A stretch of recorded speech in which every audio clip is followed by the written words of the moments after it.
sen. Her günümün mucizesi sensen. Gecelerimin hasreti sensen.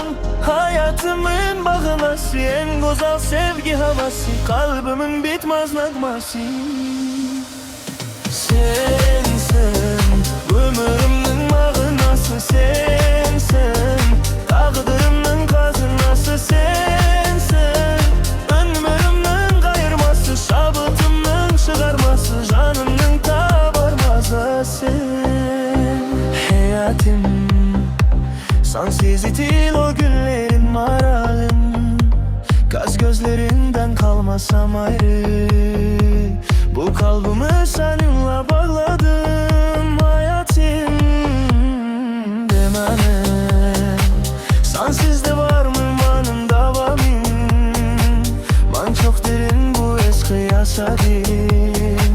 Sanki zindandır sensiz her yanım.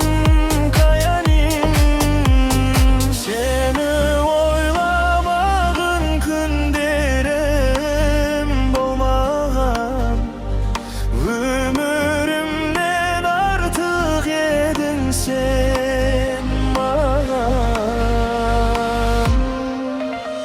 sensen, her günün mucizesi sensen. Gecelerim hasrana sensen. Hayatım bambaşka, en güzel sevgi havası, kalbimin taşlarması sensen. Ömrümün mağnası sensen.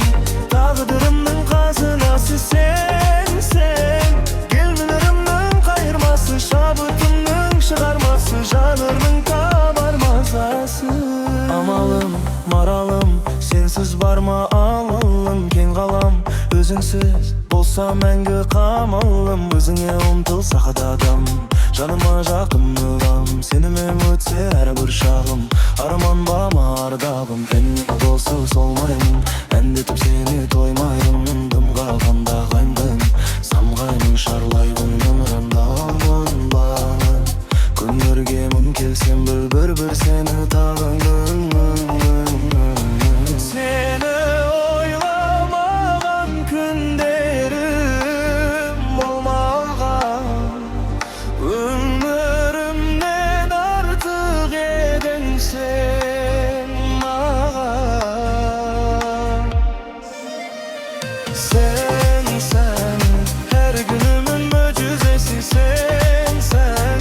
Gecelerimin hasreti sensen. Hayatımda bağlaması, en güzel sevgi havası, kalbimin bitmez nagması sensen. Ömrümün mağnası sensen. Taqdırımın kazınası sensen.